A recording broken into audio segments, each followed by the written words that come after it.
வணக்கம். உள்ளது உள்ளபடி நிகழ்ச்சிக்கு வரவேற்கின்றோம்.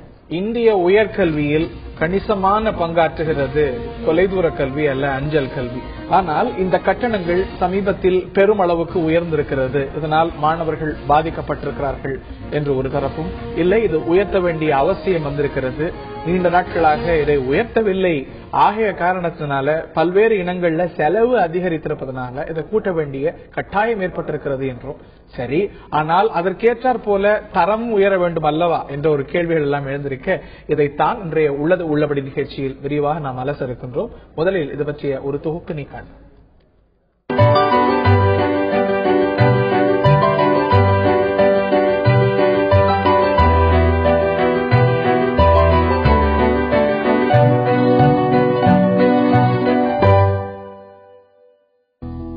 கல்லூரிகளில் நேரடியாக சென்று கல்வி கற்க முடியாதவர்களுக்காக அஞ்சல் வழி கல்வி அறிமுகம் செய்யப்பட்டது. தமிழகத்தில் 1971 மதுரை காமராஜர் பல்கலைக்கழகம் அஞ்சல் வழி கல்வியை துவங்கியது. தொடர்ந்து தமிழகத்தில் உள்ள பெரும்பாலான பல்கலைக்கழகங்கள் அஞ்சல் வழி கல்வியை நடத்தி வருகின்றன. வயது வந்தவர்களுக்கு உயர்கல்வி 10+2+3 என்ற முறைசார் கல்வி முறையில் உயர்கல்வி என்ற இரு வகைகளில் அஞ்சல் வழி கல்வி நடத்தப்படுகிறது. அஞ்சல் வழி கல்வியில் பல லட்சம் பேர் ஆண்டுதோறும் சேர்ந்து கல்வி பயின்று வருகின்றனர். அஞ்சல் வழி கல்வியில் இளநிலை, முதுநிலை, பட்டய படிப்புகள், சான்றிதழ் படிப்புகள் என பல்வேறு பிரிவுகளில் கல்வி வழங்கப்படுகிறது. பாடப்புத்தகங்கள் வழங்குதல், தொடர் வகுப்புகளை நடத்துதல் ஆகியவற்றை அடிப்படையாக கொண்டு இவர்களுக்கு கல்வி கட்டணம் நிர்ணயிக்கப்படுகிறது. தொடக்க காலத்தில் குறைவாக இருந்த கல்வி கட்டணங்கள் நடப்பு ஆண்டில் பல மடங்கு உயர்த்தப்பட்டுள்ளது. மதுரை காமராஜர் பல்கலைக்கழகத்தின் அஞ்சல் வழி கல்வி கட்டணம் பிற பல்கலைக்கழகங்களின் அஞ்சல் வழி கல்வி கட்டணத்தை விட அதிகம் என்று கூறப்படுகிறது. அதே நேரத்தில் பிற பல்கலைக்கழகங்களின் அஞ்சல் வழி கல்வி கட்டணமும் அரசு கல்லூரிகளின் கல்வி கட்டணத்தை விட அதிகம் என்பது குறிப்பிடத்தக்கது. உயர்கல்வி பயின்று வாழ்வில் முன்னேற வேண்டும் என்ற துடிப்போடு மேல் படிப்பை தொடரும் மாணவர்களுக்கு இதுபோன்ற கல்வி கட்டண உயர்வு பெருத்த ஏமாற்றத்தை ஏற்படுத்தியுள்ளது. கட்டணத்தை குறைக்க வேண்டும் என்ற மாணவர்களின் கோரிக்கையை பல்கலைக்கழகங்கள் பரிசீலிக்குமா என்பதை பொறுத்திருந்துதான் பார்க்க வேண்டும். இந்த கட்டண உயர்வுக்கு ஏற்றாற் போல் தரம் இருக்கிறதா என்ற கேள்விகள் எல்லாமும் எழுந்திருக்க, இதை இன்றைய உள்ளது உள்ளபடி நிகழ்ச்சியில் நாம் விரிவாக அலச இருக்கின்றோம். இந்த நிகழ்ச்சியில் நம்மிடையே பங்கேற்பதற்காக அரங்கத்தில் முன்னாள்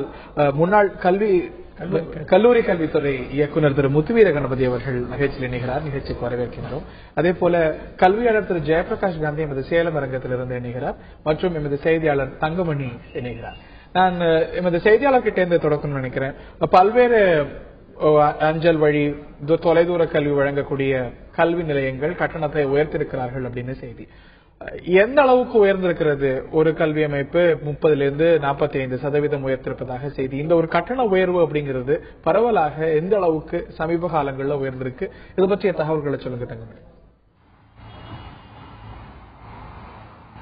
அதாவது ஹரிஹரன், இந்த தொலைதூர கல்வி மூலமாக வரக்கூடிய வருமானம் தான் ஒரு பல்கலைக்கழகத்துக்கு ஒரு கணிசமான வருமானத்தை கொடுக்கின்றது. உதாரணமாக கிட்டத்தட்ட ஒரு 50% நிதி ஆதாரத்தை இந்த தொலைதூர கல்வி மூலமாகவே பெறுவதாகவே சில பல்கலைக்கழகங்கள் தெரிவிக்கின்றன. எனவே அங்கு இருக்கின்ற ஆசிரியர்களுக்கான சம்பளம் மற்றும் ஓய்வூதியம் போன்ற பணத்தொகைகள் எல்லாம் இந்த தொலைதூர கல்வி மூலமாக வரக்கூடிய வருமானத்தை கொண்டே கொடுக்கின்றனர். எனவே இதன் கட்டணத்தை உயர்த்துவதன் மூலமாக பல்கலைக்கழகத்தின் நிதி ஆதாரத்தை உயர்த்த முடியும் என்பது பல்கலைக்கழகங்களின் நோக்கம். அதன் அடிப்படையிலேயே இந்த கல்வி கட்டணங்கள் உயர்த்தப்படுகின்றன என்று பல்கலைக்கழக வட்டாரங்கள், பல்கலைக்கழக நிர்வாகங்கள் தெரிவிக்கின்றன. ஏனென்றால் மாநில மத்திய அரசுகளின் பங்களிப்பு, நிதி பங்களிப்பு என்பது குறைவாக இருக்கிறது. ஒரு தன்னாட்சியாக பல்கலைக்கழகங்கள் செயல்பட இருப்பதால் இதுபோன்ற நிதி ஆதாரத்தை நாங்களே ஏற்படுத்திக் கொள்ள வேண்டிய கட்டாயம் இருக்கிறது என்று பல்கலைக்கழக நிர்வாகங்கள் தெரிவிக்கின்றன. அதன்படி பார்த்தோம் என்றால் சமீபத்தில் பாரதியார் பல்கலைக்கழகம் கிட்டத்தட்ட 25% கட்டண உயர்வை அதிகப்படுத்தியிருக்கின்றன. அதே போல மதுரை காமராஜர் பல்கலைக்கழகத்தை பொறுத்தவரையில் கிட்டத்தட்ட 45% கல்வி கட்டணத்தை அதிகப்படுத்தி இருக்கின்றன. ஏனென்றால் அவர்கள் சொல்லும் வாதம், மதுரை காமராஜர் பல்கலைக்கழகத்தை பொறுத்தவரையில் அவர்கள் சொல்லும் வாதம், கடந்த 10 ஆண்டுகளாக நாங்கள் கல்வி கட்டணத்தை உயர்த்தவே இல்லை, அதாவது தொலைதூர கல்வி கட்டணத்தை உயர்த்தவே இல்லை, அதனால் இப்போது உயர்த்தி இருக்கிறோம். அதன்படி கடந்த 10 ஆண்டுகளில் MBA படிப்பிற்கு 9,000 இருந்த கல்வி கட்டணத்தை 15,000 உயர்த்தி இருக்கிறோம் என்று அவர்கள் கூறுகிறார்கள். அதேபோல சென்னை பல்கலைக்கழகத்தை பொறுத்தவரையில் சென்னை பல்கலைக்கழகத்தின் இணைப்பு கல்லூரிகளில், அதாவது இணைப்பு தனியார் கல்லூரிகளில் இளநிலை பட்டம் படித்து முடித்து அதற்கு பிறகு முதுநிலை பட்ட படிப்பை இந்த தொலைதூர கல்வி மூலமாக படிக்க வரும் மாணவர்களுக்கு 20% கன்செஷன் இருக்கிறது.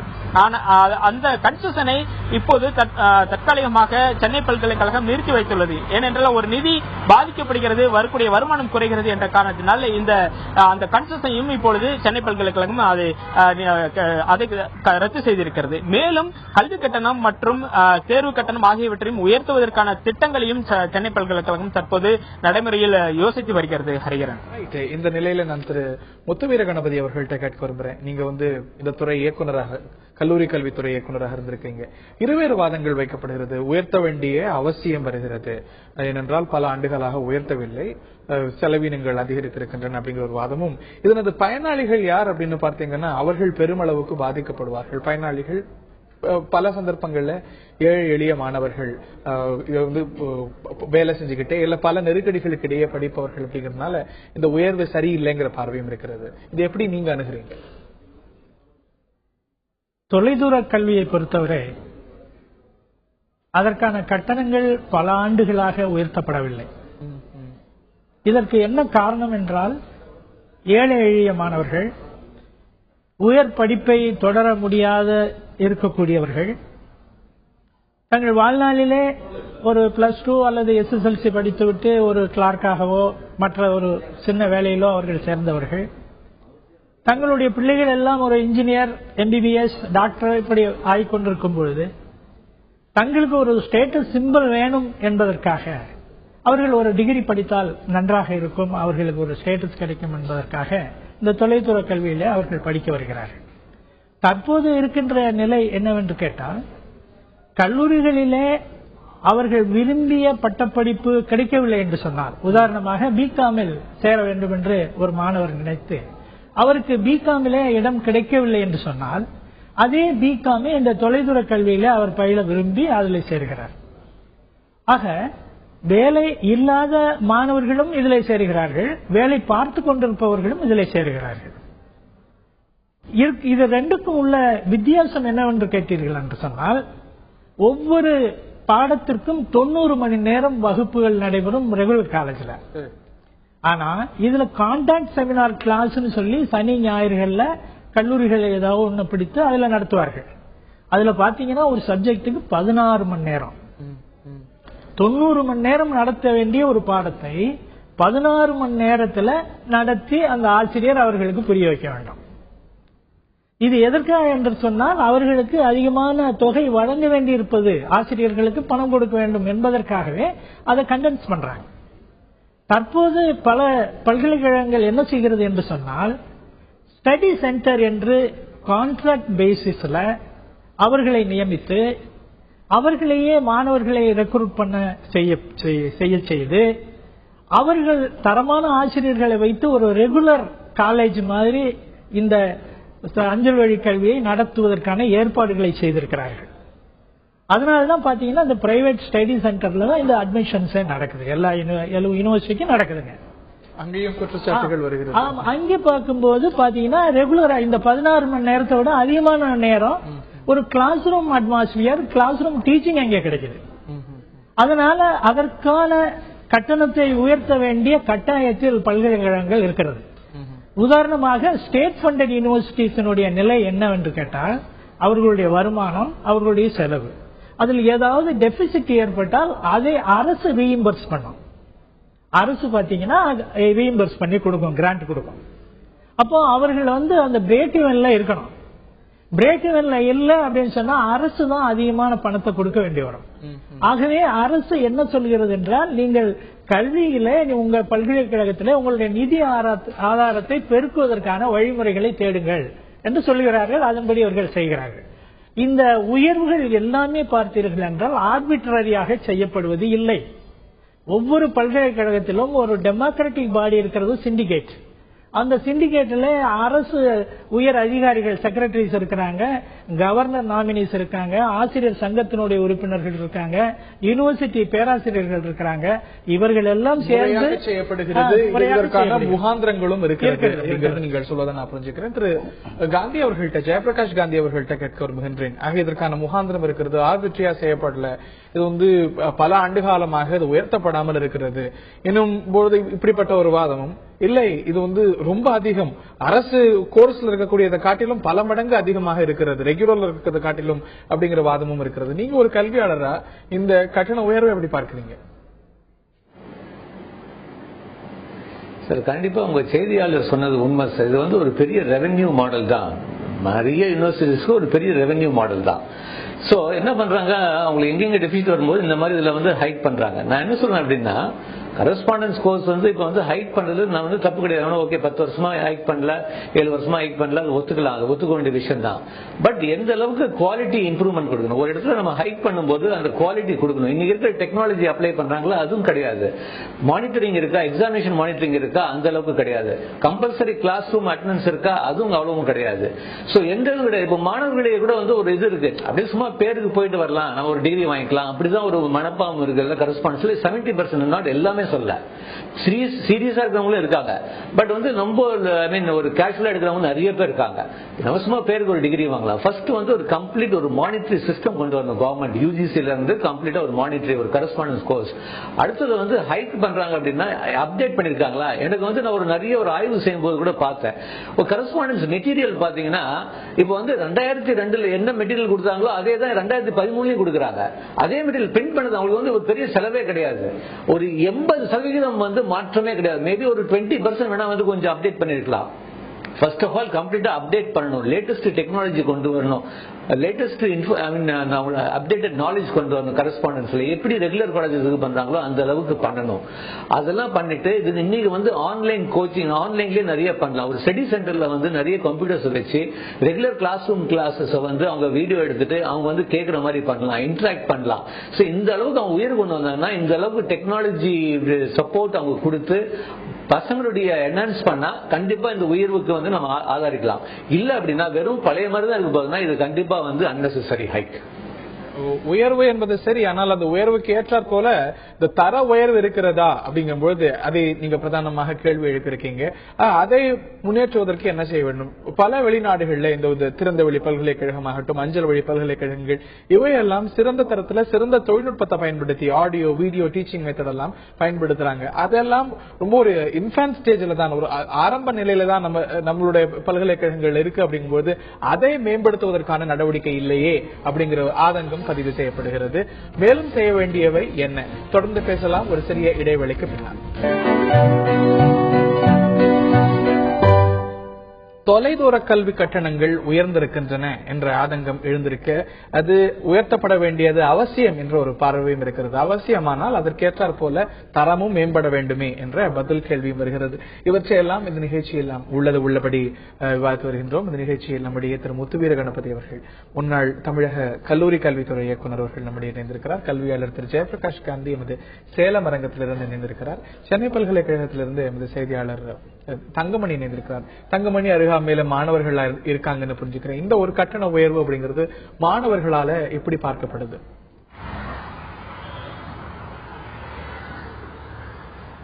ஹரிகரன், இப்போ நம்முடைய ஒரு மாணவர் இருக்கார், அவரிடம் கேட்போம். முதல்ல இந்த தொலைதூர கல்விக்கு எவ்வளவு ஆர்வம் இருக்கு அதை பத்தி கேட்டுட்டு மறுபடியும் அந்த கட்டண உயர்வை பற்றி கேட்கலாம். இந்த தொலைதூர கல்விங்கிறது மாணவர்களுக்கு எவ்வளவு முக்கியமா இருக்கு அதை பற்றி சொல்லுங்க. டிஸ்டன்ஸ் எஜுகேஷன் பார்த்தீங்கன்னா எல்லாருமே ஒர்க் பண்ணிக்கிட்டே படிக்கிறதுக்காக ஃபெசிலிட்டி தான் டிஸ்டன்ஸ் எஜுகேஷன். ஸோ இது வந்து நம்ம ஃபிளெக்சிபிள், நம்ம கன்வீனியன்ட்க்கு ஏற்ற டைம் யூஸ் பண்ணுறதுனால இது டிஸ்டன்ஸ் எஜுகேஷன் சொல்லிட்டு எல்லா யூனிவர்சிட்டிலையும் பண்ணுறாங்க. ஸோ இதில் வந்து எல்லா கைண்ட் ஆஃப் டிகிரிஸுமே இருக்குது, லைக் ஈவன் யூஜிலேருந்து பிஜி எல்லாமே இருக்குது. ஸோ இது வந்து ஒர்க் பண்ணிக்கிட்டே படிக்கிற எல்லா மாணவர்களுக்குமே இது யூஸ்ஃபுல்லாக இருக்கும்னு நான் நினைக்கிறேன். இப்போ கல்வி கட்டணம் வந்து தொலைதூர கல்வியில அதிகப்படியா உயர்த்திருக்காங்க. மதுரை காமராஜர் பல்கலைக்கழகம் 45% உயர்த்திருக்காங்க. MBA-க்கெல்லாம் 9,000 இருந்து 15,000 உயர்த்திருக்காங்க. அதே போல பிகாம் போன்ற படிப்புகளுக்கெல்லாம் 4,000 இருந்து 5,000 6,000 அப்படி எல்லாம் உயர்த்திருக்காங்க பல்வேறு பல்கலைக்கழகங்கள்ல. இப்படி உயர்த்துவதன் மூலமா எந்த மாதிரியான பாதிப்புகள் இருக்கு மாணவர்களுக்கு அதை பற்றி சொல்லுங்க. ஓகே, இப்போ டிஸ்டன்ஸ் எஜுகேஷன் நான் சொல்லும் போதே ஒர்க் பண்ணிட்டு படிக்கிற மாணவர்களுக்கு தான் இது யூஸ்ஃபுல் நான் சொல்லியிருக்கேன். இது யாருமே ரிச் பீப்புள்லாம் யாரும் டிஸ்டன்ஸ் வந்து படிக்க மாட்டாங்க. எல்லாம் அவங்களாம் ரெகுலர் ஸ்டூடெண்ட்ஸ் லைக் காலேஜ் போய் படிக்கிறவங்க தான் ரிச் பீப்புள். ஸோ இது பார்த்தீங்கன்னா middle class low class people தான் மேக்ஸிமம் டிஸ்டன்ஸ் எஜுகேஷன் ப்ரிஃபர் பண்ணுவோம்.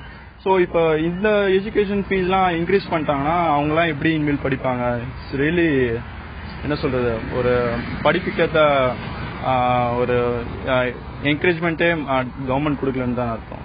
இப்போ நீங்க வந்து எம்சிஏக்கு விண்ணப்பிக்க போறதா சொல்லியிருக்கீங்க. இப்போ எம்சிஏ படிப்போட கட்டணம் எப்படி இருக்கு? அது உங்களால செலுத்தக்கூடிய முடியுமா? அதே போல சாமானிய மாணவர்களால செலுத்த முடியும்னு நினைக்கிறீங்களா? அதை பற்றி சொல்லுங்க. இப்போ நான் ஆக்சுவலா ஒரு பிரைவேட் கம்பெனில ஒர்க் பண்றேன். எனக்கு சேலரி பாத்தீங்கன்னா சம் 8,000. ஸோ இப்போ ஃபர்ஸ்ட் இயர் பாத்தீங்கன்னா எம்சிஏக்கு பாத்தீங்கன்னா 12,000 பே பண்ணணும்னு சொல்றாங்க. இப்போ நான் என்னால எப்படி பே பண்ண முடியும்? நான் ஃபேமிலியை கவனிக்கிறதா, இல்லைன்னா அப்பா அம்மாக்கு ஹெல்ப் பண்றதா, இல்லைன்னா ஸ்டடிஸ் பண்றதா? ஸோ இதனாலே பாத்தீங்கன்னா ஸ்டூடெண்ட்ஸ் வந்து ஸ்டடிஸ் வந்து கண்டினியூ பண்ணாம ஒர்க் பண்றாங்க. ஸோ இது வந்து கவர்மெண்ட் ஏதாவது ப்ராப்பர் ஸ்டெப் எடுக்கணும். நன்றி ரமேஷ். ஹரிகரன், இப்போ மாணவரிடம் பேசினோம். அவர் சில கருத்துக்கள் எல்லாம் நம்மளுடைய பகிர்ந்து கொண்டார். இந்த கல்வி கட்டணம் உயர்த்துவது மூலமாக ஏற்கனவே வேலைக்கு போய்கொண்டு ஏதாவது ஒரு பணியில் இருப்பவர்கள் தான் இந்த தொலைதூர கல்வியை படிக்கிறார்கள். அது போன்ற மாணவர்களுக்கு இந்த கல்வி கட்டணத்தை அதிகப்படுத்துவதன் மூலமாக அதிக கட்டணங்களை அவர்கள் செலுத்த வேண்டியிருக்கும். இது ஒரு மாணவர்களுக்கு ஒரு சுமையாகவே இருக்கும் என்று மாணவர்கள் தரப்பில் கூறியிருக்கிறார்கள். ஹரிகரன், சுமை சுமத்தப்பட வேண்டிய மாணவர்கள் அவர்கள் அப்படிங்கிற கேள்வி எழுகிறது. முதலியே ஒரு பார்வை வந்தது போல இது ஒரு ரெவென்யூ மாடலாக பார்க்கப்படுது. இதனது பயனாளிகள் யார் அப்படின்னு பார்த்தா வேலை செஞ்சுட்டு படிக்கக்கூடிய மாணவர்கள், அஃபோர்ட் செய்யக்கூடிய நிலையில இருக்கக்கூடிய மாணவர்கள் இல்லை. எனும்பொழுது நம்ம ஃபிகர்ஸ் எல்லாம் கூட பார்க்கும்போது அரசு கல்லூரிகள்ல ரெகுலர்ல படிக்கக்கூடிய கட்டணத்தை காட்டிலும் இது அதிகமாக இருக்கிறது. அப்படிங்கும்பொழுது இந்த சுமை இன்னும் சப்சிடைஸ் ஆக வேண்டும், அரசு இதில் கூடுதலாக பங்கெடுத்துக்க வேண்டும், இல்ல பல்கலைக்கழகங்கள் இதை குறைவாக மாற்றி அமைக்க வேண்டாமா? அரசு கல்லூரிகளை பொறுத்தவரை, அரசு உதவி பெறும் கல்லூரிகளை பொறுத்தவரை பேராசிரியர்களுடைய ஊதியம் அரசு தருகிறது. ஆகவே அரசு அந்த செலவை ஏற்றுக்கொள்வதனால் கல்வி கட்டணத்தையும் பல்கலைக்கழகங்கள் குறைவாக நிர்ணயம் செய்கின்றன. அங்கு எந்த பிரச்சனையும் எழுவதில்லை. தொலைதூர கல்வி என்பது அரசு உதவி இல்லாமல் நடத்தப்படக்கூடிய பாடப்பிரிவுகள். இதிலே 10 ஆண்டுகள் 15 ஆண்டுகள் இந்த கட்டணங்கள் உயர்த்தப்படாமல் திடீரென்று உயர்த்தப்படுவதனால் ஏற்படக்கூடிய விளைவுகள் தான் இது. 3 ஆண்டுகளுக்கு ஒரு முறையாவது இந்த கட்டணங்களை மறுசீரமைப்பு செய்து அதை மாற்றி அமைக்க வேண்டும். முதலாண்டில் ஒருவர் சேர்ந்தார் என்றால் 3ஆம் ஆண்டில் அவர் கோர்ஸ் முடித்து போகிறார். அது வரைக்கும் அவருக்கு ஒரு ஃபீஸ், அதுக்கு பின்னால் அடுத்த பேட்ச் வர்றவங்களுக்கு ஒரு ஃபீஸுங்கிற மாதிரி இவங்க ரீவாம் பண்ணணும். அத பல பல்கலைக்கழகங்கள்ல செய்யறதில்ல. இந்த தொலைதூர கல்வி இப்பொழுது என்னவாகி இருக்கிறது என்று கேட்டால் பல பல்கலைக்கழகங்கள்ல போட்டியாக அமைந்திருக்கிறது. யார் அதிகமான மாணவர்களை சேர்ப்பது, யார் அதிகமான மாணவர்களை சேர்த்து அதன் மூலமாக தொலைதூர கல்வி மூலம் பணத்தை பெறுவது என்கின்ற போட்டி நடைபெறுகிறது. இதன் மூலமாக தரம் குறைகிறது. நாம் அதிகமான மாணவர்களுக்கு ரிசல்ட் கொடுக்கவில்லை என்று சொன்னால் நமது தொலைதூர கல்வியிலே மாணவர்கள் சேர மாட்டார்கள். எங்கு அதிகமாக மாணவர்கள் பாஸ் செய்கிறார்களோ அந்த தொலைதூர கல்விக்கு போய்விடுவார்கள் என்கின்ற ஒரு கருத்து இருக்கிறது. இது உண்மைதான். நானே ஒரு பேராசிரியராக இருந்து இந்த பேப்பர்களை எல்லாம் வேல்யூ பண்ணியிருக்கிறேன். அதில் பார்த்தீர்கள் என்று சொன்னால் அவர்கள் வாங்கக்கூடிய மதிப்பெண்கள் 25-30 தான் இருக்கும். ஆனால் அவர்களுக்கு மாடரேஷன் என்று போட்டு 10 மார்க் 20 மார்க் என்று மாடரேஷனை போட்டு அவர்களை பாஸ் பண்ண வைக்கக்கூடிய ஒரு சிஸ்டமும் யூனிவர்சிட்டியில இருக்கு. இந்த மாடரேஷன் போடுறதுனால இதனுடைய தரம் நிறைவு குறைந்து விடுகிறது. படித்த மாணவர்களுக்கு என்ன மதிப்பெண்ணோ அந்த மதிப்பெண் அவர்கள் பாஸ் மார்க்காக இருந்து அவர்கள் பாஸ் பண்ணி வெளியே வந்தார்கள் என்றால் அது நல்ல தரமானதாக இருக்கும். 35 மதிப்பெண் எடுக்க வேண்டிய மாணவர் 25 தான் எடுத்திருக்கிறார். ஒரு 10 மார்க் மாடரேஷன் போட்டு அவரை பாஸ் பண்ண வச்சா அவருடைய குவாலிட்டியை மக்கள் கேள்விக்குறியாக்குறாங்க. இவருக்கு என்ன தரமே இல்லாம ஒரு மாணவர்களை தரத்தை மேலும் குறைக்கத்தான் செய்கிறது. ரைட். இதை நான் திரு காந்தி அவர்கள்ட்ட எடுத்துட்டு போறேன். இதை தாண்டி ஒட்டுமொத்தமாக இதுல இருக்கக்கூடிய தரம் நாம் பார்க்க வேண்டியது. நீங்க சொன்னீங்க கட்டணம் கூட உயர்வு கூட சரி, ஆனால் அதற்கேற்றாற் போல தரத்தில் இருக்கிறதா, இன்னும் கூட அதே முறைதான் பழைய முறைகளே தான் கையாளப்படுது அப்படின்னு பல வெளிநாடுகள்ல தொலைதூர கல்வி அப்படிங்கும்போது அது மேம்பட்டதா, ஆடியோ வீடியோ சிஸ்டம் மூலமா வர்ச்சுவல் கிளாஸ் ரூம் இந்த தொழில்நுட்பங்கள் எல்லாம் புகுத்தப்படுகிறது. நமது தொலைதூர கல்வி இந்த ஒட்டுமொத்த தரம் அப்படிங்கறத எப்படி பார்க்கறீங்க? இல்ல மேம்படுத்தப்பட வேண்டிய விஷயங்களை என்ன பார்க்கறீங்க? இல்ல கண்டிப்பா ஃபர்ஸ்ட் வந்து நான் வந்து அப்ரிஷியேட் பண்ணேன் சார். ரொம்ப ஓப்பனா வந்து அவர் சொன்னாரு. சார் சொன்னது 100% உண்மை. Totally we have compromise the quality. அதாவது அவங்க சொன்னது உண்மைதான். ரெவென்யூ தான், எத்தனை பேர் சேர்த்திக்கிறோம், எத்தனை பேர் நானே பார்த்துருக்கேன். வந்து நீங்க பாத்தீங்கன்னா சார், நான் வந்து பையன் ஓப்பனா கமெண்ட் அடிச்சிருக்காங்க சார், நான் 10 பேர் தான் எனக்கு 50 மார்க் போட்டிருக்காங்க அப்படின்லாம் சொல்லியிருக்காங்க. ஸோ இந்த அளவுக்கு வந்து மாடுரேஷன் இருக்கு. அவர் சொன்னது உண்மை. 20 மார்க் மேல வரைக்கும் மாடுரேஷன் கொடுத்திருக்காங்க. ஸோ நீங்க பாருங்க, அப்படி இருக்கும்போது என்ன பண்றாங்க, அதுக்கு ஈவன் வந்து கவர்மெண்ட்லேயே வந்து என்ன சொல்றாங்க, கரஸ்பாண்டன்ஸ் படிச்சவங்க they are not eligible for teaching. நிறைய corporates they have corporate correspondence degree, you are not eligible for employment. இப்படிலாம் சொல்லியிருக்காங்க. ஸோ நம்ம வந்து கண்டிப்பா இன்னைக்கு இருக்கிற நிலையில கண்டிப்பா வந்து there is a huge monitoring system. நான் வந்து ரெகுலர்லயே வந்து எக்ஸாமினேஷன் மானிட்டரிங் ஸ்ட்ரிக்டா கொண்டு வந்து சொல்ற போது even correspondence they should be really at least ஒரு 50% ஆவது கொண்டு வந்து மானிட்டரிங் சிஸ்டம் கொண்டு வரணும். அடுத்தது வெர்ச்சுவல் கிளாஸ் ரூம் கொண்டு வரணும். இன்னைக்கு வந்து பிராட்பேண்ட், இன்னைக்கு வந்து எல்லா யூனிவர்சிட்டியுமே வெல் எக்யூப்டு. நீங்க பாத்தீங்கன்னா எல்லாமே மதுரை காமராஜ் ஆகட்டும், இல்ல அண்ணாமலை யூனிவர்சிட்டி ஆகட்டும், இல்ல அண்ணா யூனிவர்சிட்டி ஆகட்டும், இல்ல ஐஐடி ஆகட்டும், எல்லாமே ஹேவ் ட்ரெமெண்டஸ் டெக்னிக்கல் சப்போர்ட். ஆன்லைன்ல எக்ஸாமினேஷன் நடத்துற அளவுக்கு வந்து இன்னைக்கு வந்து அவங்க ஃபெசிலிட்டிஸ் இருக்கு. சோ அப்படி இருக்கும்போது they can definitely come. நம்ம வந்து ஒரு நல்ல இந்த ஃபீஸ் ஹைக்க வந்து அவங்க வந்து கொஞ்சம் நியாயப்படுத்தி கொஞ்சம் வெர்ச்சுவல் கிளாஸ் ரூம்ஸ் எல்லாம் கொண்டு வந்தா அவங்க வந்து இது அக்செப்டபிள்ங்க. இல்ல வந்து they should go back, reverse back. நான் அதான் சொல்றேன், அவர் சொன்னது correct. Only purely revenue model தான் பாக்குறாங்க. சோ இன்னைக்கு வந்து ஸ்டூடெண்ட்ஸ் வந்து ரியலைஸ் பண்ணணும், நம்ம கரஸ்பாண்டன்ட்ல படிச்சா சும்மா வந்து ஜாலியா போய் எழுதிட்டு வந்து அந்த இது அந்த பிரேக் பண்ண மித்தையும் பிரேக் பண்ணணும். சோ இதெல்லாம் பார்க்கும்போது ஒரு மானிட்டரிங் சிஸ்டம் கொண்டு வந்தாதான் முடியும். அது வந்து யூஜிசி வந்து கொண்டு வந்து இல்ல வந்து தமிழ்நாடு கவர்மெண்ட் யாராவது வந்து ஸ்ட்ராங் மானிட்டரி சிஸ்டம் வந்து கரஸ்பாண்டன்ஸ் கோர்ஸ் இருக்கிற யூனிவர்சிட்டி மேல கொண்டு வந்தாதான் இது வந்து நம்ம வந்து சரிப்படுத்த முடியும். நான் இந்த நிலையில இந்த செய்தியாளர்கிட்ட கேட்க விரும்புறேன். 2 விருந்தினர்களுமே இதனது தரம் பத்தி குறிப்பிட்டாங்க. இந்த ஒரு கட்டணம் ஒரு பக்கம் இருக்க, தரம் பல இனங்கள்ல காம்ப்ரமைஸ் செய்யப்படுது அப்படின்னு. இந்த செய்தியாளர் தங்கமணிட்ட கேட்கிறேன், உங்கள் அருகாமையில மாணவர்கள் இருக்காங்க, இந்த முறை, இந்த பாடம் கற்பிக்கும் முறையாகட்டும், இல்ல இதுல இருக்கக்கூடிய தரம் பற்றி அவர்களுடைய கருத்து என்ன, இந்த ஃபீஸ் பற்றி அவர்களுடைய கருத்தும் அவர்கள் வாயிலா கேட்க சொல்லுங்க. கண்டிப்பாக ஹரிகரன், அதாவது இந்த தொலைதூர கல்வி மூலமாக MBA படித்தவர் ஒருவர் இங்க இருக்கிறார், MBA முடித்திருக்கிறார். அவரிடம் இது பற்றி கேட்கலாம். மேடம் வணக்கம். அதாவது இப்படி வந்துருங்க மேடம். அதாவது MBA படித்தீங்க இல்லையா, இந்த தொலைதூர கல்வி மூலமாக MBA படித்ததுல அதோட தரம் எப்படி இருக்கு, உங்களுக்கு எப்படி ஸ்டாண்டர்ட் ஆஃப் எஜுகேஷன் எப்படி இருக்கு, அதை பற்றி சொல்லுங்க. நல்லா இருக்கு, நல்லா எடுக்கிறாங்க கிளாஸ். என்ன சொல்றது, எனக்கு யூஸ்ஃபுல்லா இருக்கு MBA இங்க முடிச்சது. பொதுவா கல்லூரிகள்லாம் நிறைய விஷயங்கள் இருக்கும். கல்லூரியில வந்து நிறைய அடிக்கடி டேர்ம் எக்ஸாம்லாம் இருக்கும், அதே போல மதிப்பீட்டு முறை இருக்கும், அதே போல அடிக்கடி செமினார்ஸ் எடுக்க வேண்டியது இருக்கும். அந்த மாதிரியான விஷயங்கள்லாம் பண்ணுவாங்க, அடிக்கடி கண்டினியூஸா நடந்துட்டு இருக்கும். ஆனா தொலைதூர கல்வியில எப்பயாவது ஒரு தடவை, மாசத்துல ஒரு தடவை வகுப்பு, அந்த மாதிரி தான் இருக்கும். சோ அது இருக்கும்போது எப்படி உங்களுக்கு ரெகுலரா இருக்கிற படிப்போட இது எப்படி நீங்க ஒருங்கிணைச்சிக்க முடியுது, அந்த அளவுக்கு தரமா இது இருக்கா, அதை பற்றி சொல்லுங்க. வேலைக்கு போறதுனால கம்பல்சரி எங்க 2 days கிளாஸ் இருந்தா தான் எங்களால் அட்டன் பண்ண முடியும் இல்லையா, அதனால எங்களுக்கு இதே பெட்டர் தான். இப்ப சாதாரணமா ரெகுலர்ல படிச்சவங்களுக்கும் ஈக்குவலா இருக்குன்னு கருதுறீங்களா தரம்? இல்ல எந்த விதத்துல இல்லன்னு நினைக்கிறீங்க? ரெகுலர்ல படிச்சா நாலேஜ் நல்லா இருக்கும்னு நினைக்கிறேன். நான் கரஸ்ல பண்ணதால கொஞ்சம் கம்மி தான். ஹரிகரன், இப்போ உங்ககிட்ட பேசியிருந்தோம், அதாவது ஒரு மாணவர், அதாவது MBA முடித்து விட்டவர் தொலைதூர கல்வி மூலமாக.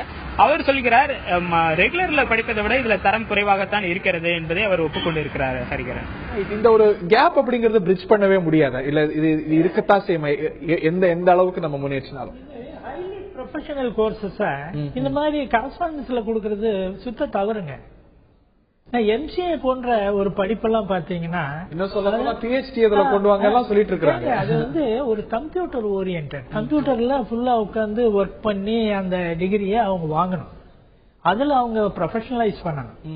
அந்த மாதிரி இருக்கக்கூடிய ஜஸ்ட் லைக் தட் ஒரு சாட்டர்டே சண்டே வந்து அட்டென்ட் பண்ணி, ஒரு கம்ப்யூட்டர்ல ஒரு 100 ஸ்டூடெண்ட்ஸ் இருந்தாங்கன்னா எத்தனை கம்ப்யூட்டர் அவங்க ஆப்ரேட் பண்ண போறாங்க, எத்தனை மணி நேரம் அவங்க லேர்ன் பண்ண போறாங்க. இதனால இந்த பிராக்டிக்கல் ஓரியன்டட் எஜுகேஷன் வந்து பாத்தீங்கன்னா டோட்டலா இதுல இருக்காது.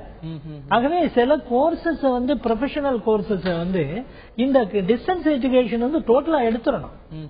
இது வந்து பாத்தீங்கன்னா ஜஸ்ட் லேர்னிங், பேசிக் லேர்னிங்க்கு தான் இது வந்து சரியா இருக்குமே ஒழிய ஒரு ப்ரொஃபஷனல் லேர்னிங்க்கு வந்து யாராலும் எதுவுமே பண்ண முடியாதுங்க.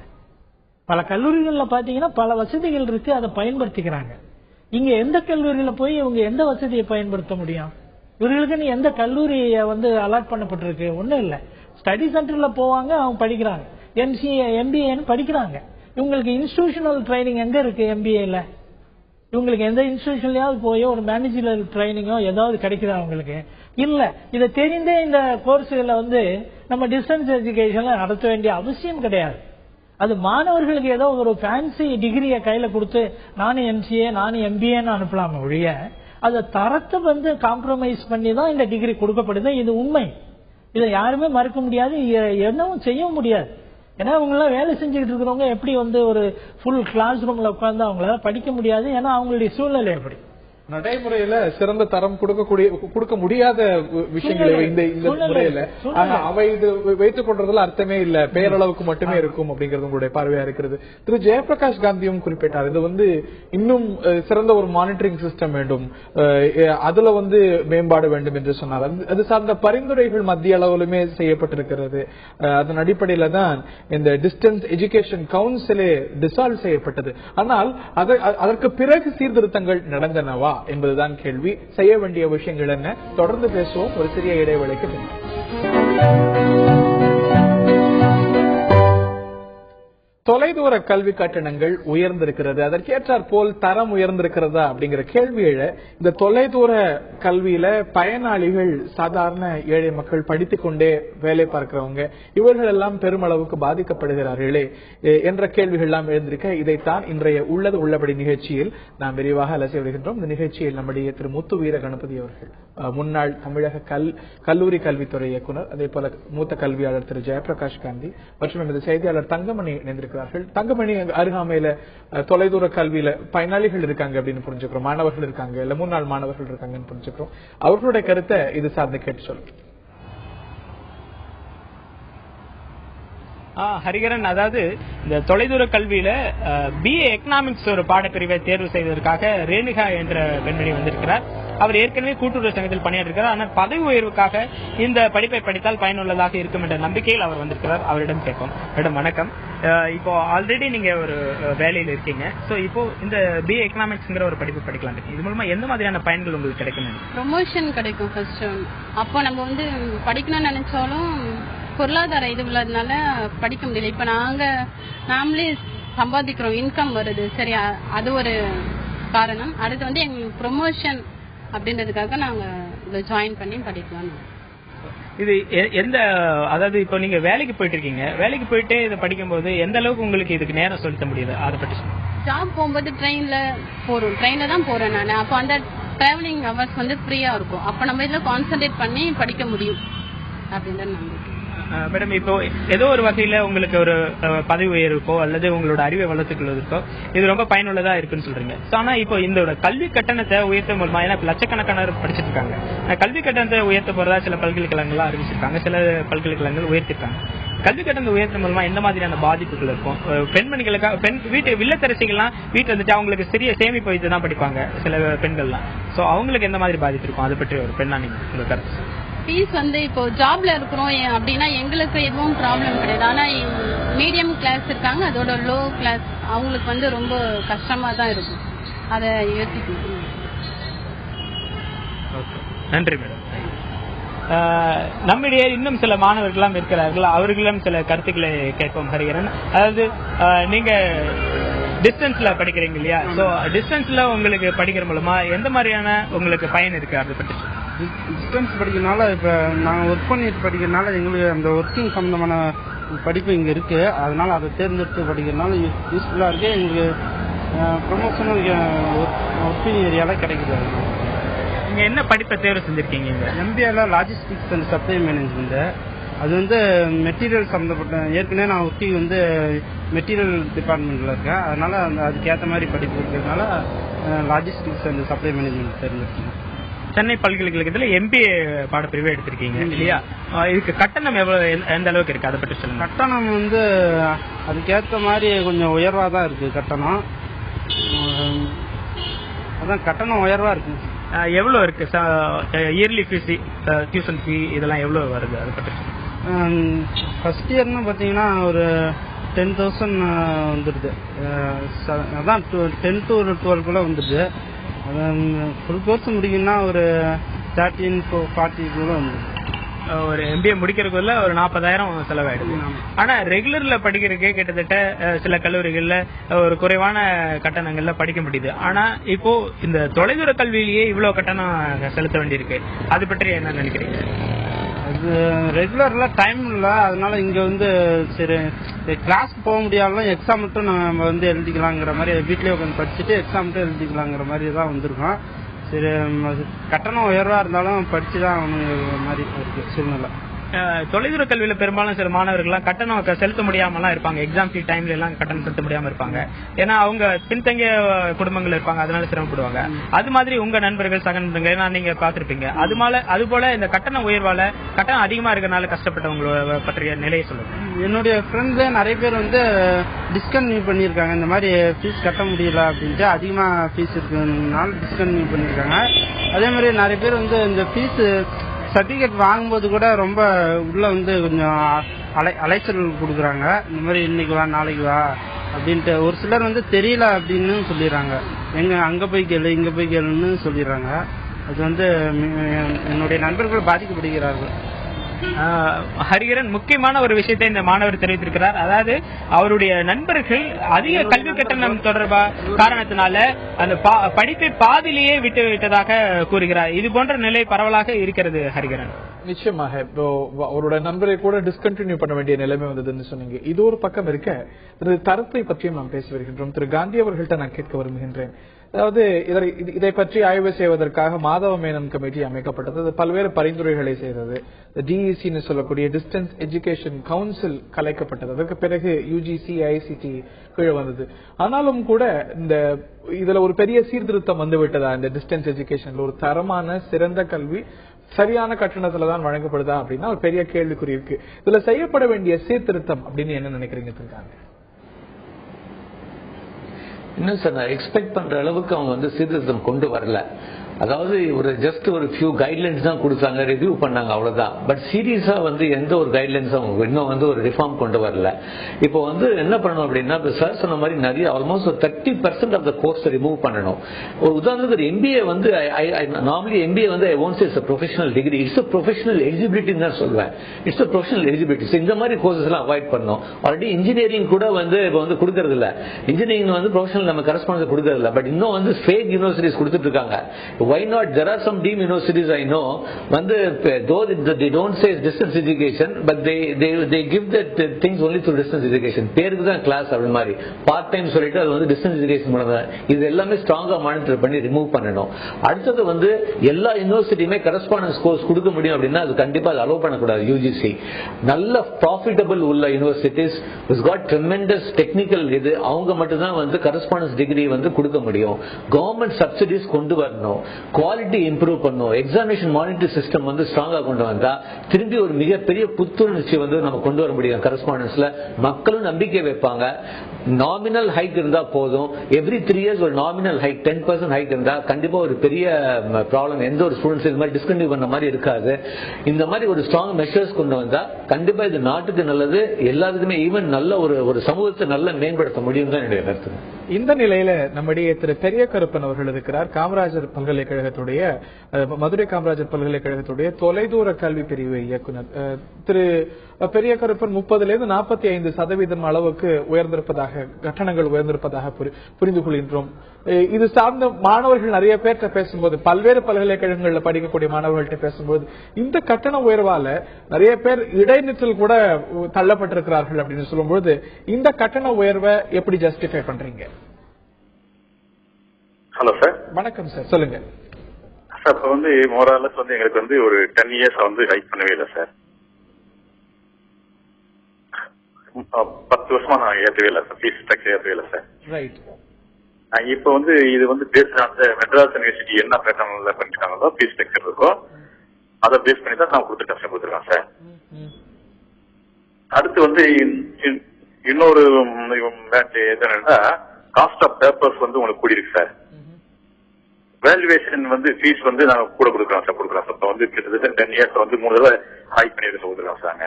அட் பிரசன்ட் வந்து 6 rupees இருந்தது, 15 rupees நான் கொடுக்குறோம் சார்.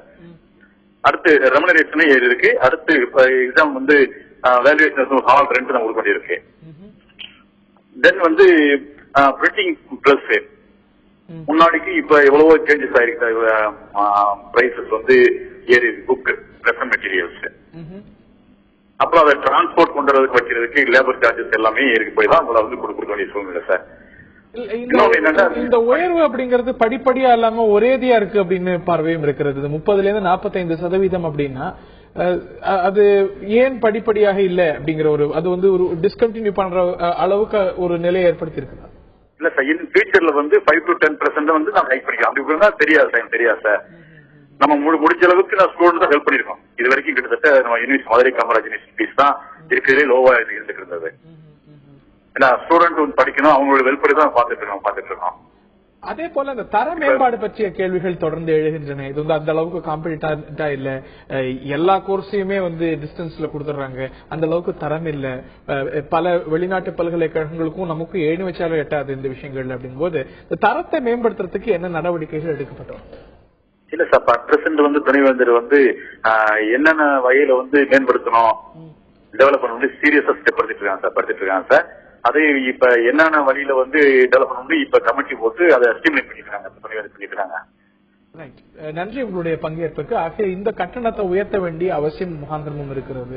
காரணம் பல்வேறு இடங்கள்ல செலவுகள் அதிகரித்திருக்கிறது, பிரிண்டிங் காஸ்ட் அதிகரித்திருக்கிறது, அதாவது சம்பளம் அதிகமாக கொடுக்க வேண்டிய நிலை இருக்கிறது, சேலரி இன்க்ரீஸ் ஆயிருக்கிறது.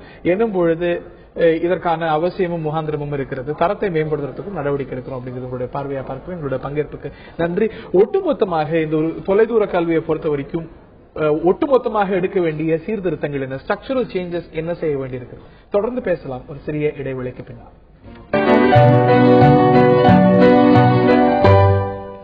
தொலைதூர அஞ்சல் வழி கட்டணங்கள், கல்வி கட்டணங்கள் உயர்ந்திருக்கிறது. ஆக இது தவிர்க்க இயலாததா? தரத்தை மேம்படுத்த செய்ய வேண்டிய நடவடிக்கைகள் என்ன?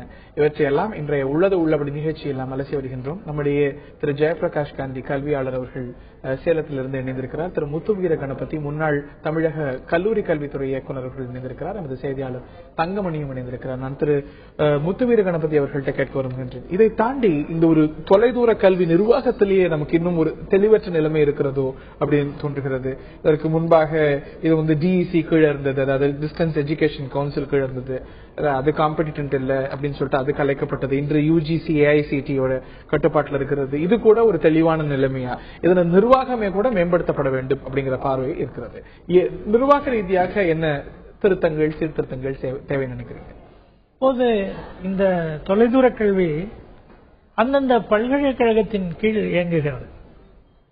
ஆகவே இதற்கென்று ஒரு நிர்வாகம், ஒரு ஹோலிஸ்டிக் ஒரு இது தேவைப்படாது. எப்படி ஏஐசிடியோ இது மாதிரி இதெல்லாம் பார்க்க அந்த மாதிரி எல்லாம் தேவைப்படாது இருக்கு. ஏன்னா ரெகுலர் கோர்சஸ் வந்து நம்ம டிஸ்டன்ஸ் எஜுகேஷன்ல கொடுக்குறோம், அவ்வளவுதான். இப்ப ரெகுலர் கோர்சஸ் வந்து இவால்வ் பண்றது, டிசைன் பண்றது எல்லாம் அந்தந்த பல்கலைக்கழகங்க. அவங்கதான் அந்த சிலபஸ் மானிட்டரிங் கொடுக்கறதுக்கு நீங்க சொன்னீங்க, தேவையில்லாத படிப்புகள் எல்லாம் கொடுக்கப்படுது, இவையெல்லாம் இதுல கொடுக்கப்பட வேண்டியதா? இது ஒரு சென்ட்ரலா மானிட்டர் பண்றதுக்கு ஒரு அபெக்ஸ் அமைப்பு வந்து பாத்தீங்கன்னா ஏற்கனவே தமிழ்நாட்டுல வந்து நமக்கு வந்து ஹையர் எஜுகேஷன் கவுன்சில் இருக்கு. இந்த பல்கலைக்கழகங்களை எல்லாம் ஒருங்கிணைத்து அவர்களை வந்து சரியான முறையில வழிநடத்துவதற்கு தமிழ்நாடு ஹையர் எஜுகேஷன் கவுன்சில் இருக்கிறது. அந்த கவுன்சில் இந்த பணியை வந்து சிறப்பாக செய்ய வேண்டாம். அவர்கள் தான் இதை ஸ்ட்ரீம்லைன் பண்ண உடனடியாக செய்ய வேண்டிய சீர்திருத்தங்கள் அப்படிங்கும்போது என்னெல்லாம் உடனடியாக செய்ய வேண்டியது, இந்த மாதிரி டிஸ்டன்ஸ் எஜுகேஷன் நடத்தக்கூடிய பல்கலைக்கழகத்தினுடைய துணைவேந்தர்கள், அதனுடைய டைரக்டர் ஆஃப் டிஸ்டன்ஸ் எஜுகேஷன், இவர்களை எல்லாம் அழைத்து ஒரு கூட்டத்தை நடத்தி இது மாதிரி ஒரு ஃபீ ஹைக் பண்றீங்க, இல்ல குவாலிட்டி இம்ப்ரூவ் பண்ணணும், இதுக்கு என்னென்ன ஒரு காமன் ஒரு ஸ்ட்ராட்டஜி என்னங்கிறது அவங்க ஒர்க் அவுட் பண்ணி அவங்க அதை மானிட்டர் பண்ணணும். மானிட்டரிங் ஏஜென்சி ஏற்கனவே தமிழ்நாட்டில் இருக்குது, ஹையர் எஜுகேஷன் கவுன்சில் இருக்கு. அதுல பாத்தீங்கன்னா எல்லா வைஸ் சான்சலர்ஸும் அதுல வந்து உறுப்பினர்களாக இருக்கிறாங்க. கல்வி அமைச்சர், மாண்புமிகு கல்வி அமைச்சர் அவர்கள் வந்து அதுக்கு சேர்மனா இருக்காங்க. இந்த மாதிரி தான் அது நடந்துகிட்டு இருக்கு. அது அந்த பணியை செய்ய வேண்டும், வேற புது ஏஜென்சி தேவைப்படாது. இந்த நிலையில செய்தியாளர்கிட்டையும் கேட்க வருகின்றேன். அங்க மாணவர்கள் தரப்பிலிருந்து வரக்கூடிய கோரிக்கைகள், அவர்களுடைய மற்ற பல பார்வைகளை பதிவு செய்ய. ஹரிகரன், இங்க மாணவர் காளிதாஸ் அவர்கள் இருக்கிறார், அவர்கள் கேட்கும். இப்போ நீங்க இவ்வளவு பணம் கட்டி தொலைதூர கல்வி படிக்கும் போதும் உங்களுக்கு அதுல இருக்கிற பல்வேறு நடைமுறை சிக்கல்கள், பிரச்சனைகள் என்ன இருக்காரு? கண்டிப்பா. என் பேர் வந்து காளிதாஸ், நான் உத்தரமேரூர் என்ற ஊர்ல இருந்து வரேன். நான் வந்து 2005 2008 வந்து இந்த இது பிஎஸ்சி மேத்தமெட்டிக்ஸ் முடித்தேன். இப்போ 2008 வந்து பார்த்தீங்கன்னா ஒரு ப்ராக்டிக்கல் எக்ஸாம் எழுதினேன். ஆனால் இது வரைக்கும் பார்த்தீங்கன்னா எனக்கு மார்க் ஷீட்டே வரல. வந்து கேட்டதுக்கு எதுவும் மழுப்புனாங்க. கிட்டத்தட்ட ஒரு 4-5 முறை வந்திருக்கேன். எனக்கு பயண செலவு கிட்டத்தட்ட 250 ரூபா கிட்ட ஆகுது நான் உத்தரம்பூர்லேருந்து வரதுக்கு. இப்போ வந்து கேட்டால் 5வது முறை வரும்போது பார்த்துட்டு உங்கள் மார்க் வந்து ஃபெயில் அப்படின்னு சொல்லிட்டு சொல்கிறாங்க. அவங்க 2008 அது சொல்லி தான் நாங்கள் அப்பயே கிளியர் பண்ணியிருப்பேன். ஸோ ஒரு இன்முகத்தோட பேச மாட்டேன்றாங்க, எரிஞ்சுக்கிறாங்க. எல்லாம் தெரிஞ்சவங்க அவங்க தான். நாங்கள் ஸ்டூடெண்ட்ஸ் எதுவுமே தெரியாது எங்களுக்கு.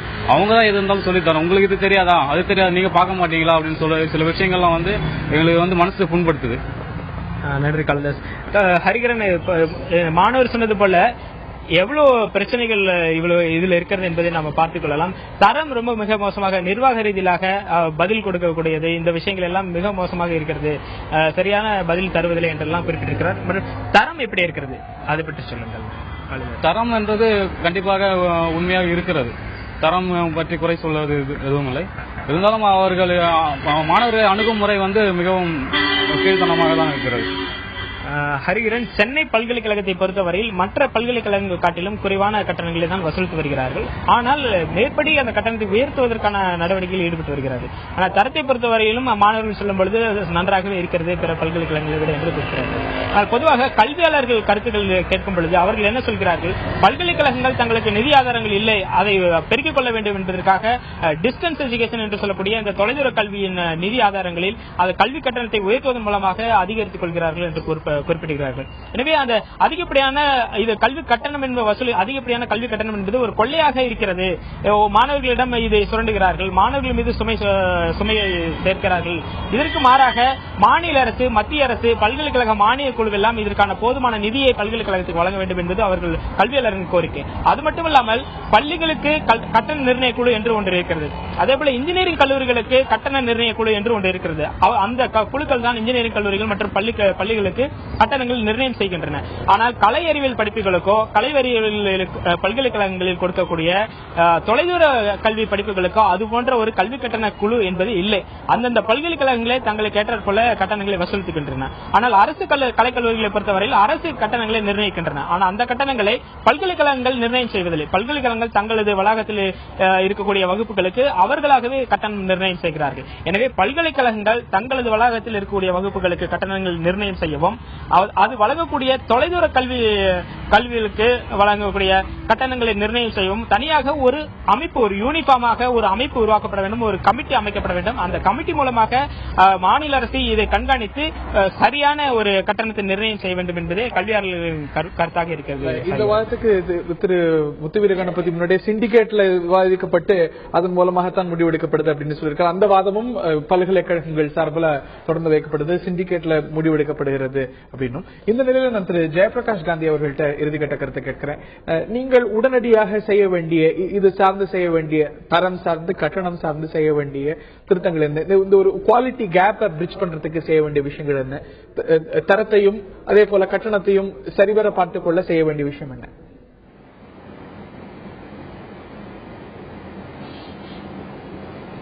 திரு ஜெயபிரகாஷ் காந்தி, உங்களுடைய இறுதிக்கட்ட கருத்துக்களை பதிவு செய்யுங்க.